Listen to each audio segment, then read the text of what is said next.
Hi guys, this is Dirk with Steward Leader. Hey, I am at a beautiful park in Berrien Springs, Michigan called Love Creek. I was on a walk with my friend Dave, who is the superintendent of Berrien Springs Public Schools. He's an extraordinary guy, super great leader. We had a tremendous walk, a glorious walk through the woods, lots of mosquitoes, but we were prepared. So it was awesome. Hey, we talked an awful lot today about vision. And this past week, I wrote about vision. We went from Proverbs chapter 28, where the writer of Proverbs says this. He says that where there is no vision, the people will perish. Another version says this: where there is no vision, the people are without restraint. If there's no vision, it's like herding cats. It's craziness, okay? So I want to encourage us to think about this first on a personal level. If there is no clear vision for who we are, why we are, and what we want to be and where we want to go, we can put a lot of pieces of the puzzle together, but if there is no sense of what the picture is supposed to look like, what the design is really supposed to be, the reality is this, is that there is a sense of loss. There is a perish in us, because we are created to be integrated for the pieces to fit together. The second piece about that is if we don't have a clear sense of vision for us, for our lives, there is a reality that we are without restraint. Now, I don't mean like you're chaotic all the time.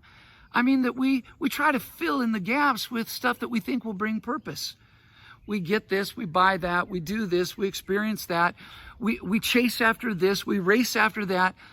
But at the end of days and weeks and months and even years, what we find out is that we lived a lot of life kind of without restraint, but it really didn't go any direction or any real significant direction towards something that said, this is the best expression of who I am.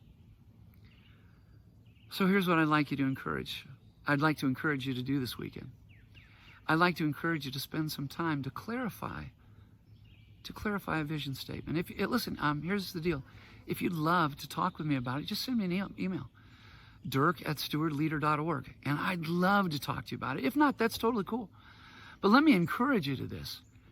Get a sense of what that vision is, so that we are people that are not perishing, but we're full of life, full of joy, full of abundance, full of power, full of grace, full of purpose and meaning.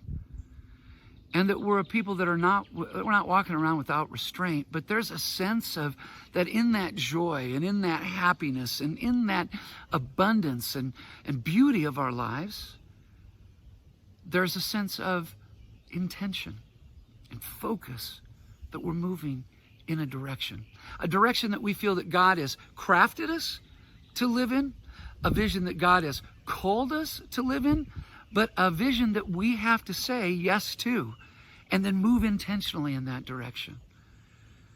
Let's be that kind of a people. Let's offer vision-filled lives to a world that definitely needs it today, to a world that is looking for people of vision in neighborhoods, in communities, in nations, and across the globe. Let's be people of life because our vision is so clear. Let's be people of purpose and intention because our vision is so clear. Let's be full of hope and joy and abundance and love because our vision is so clear. God bless you today.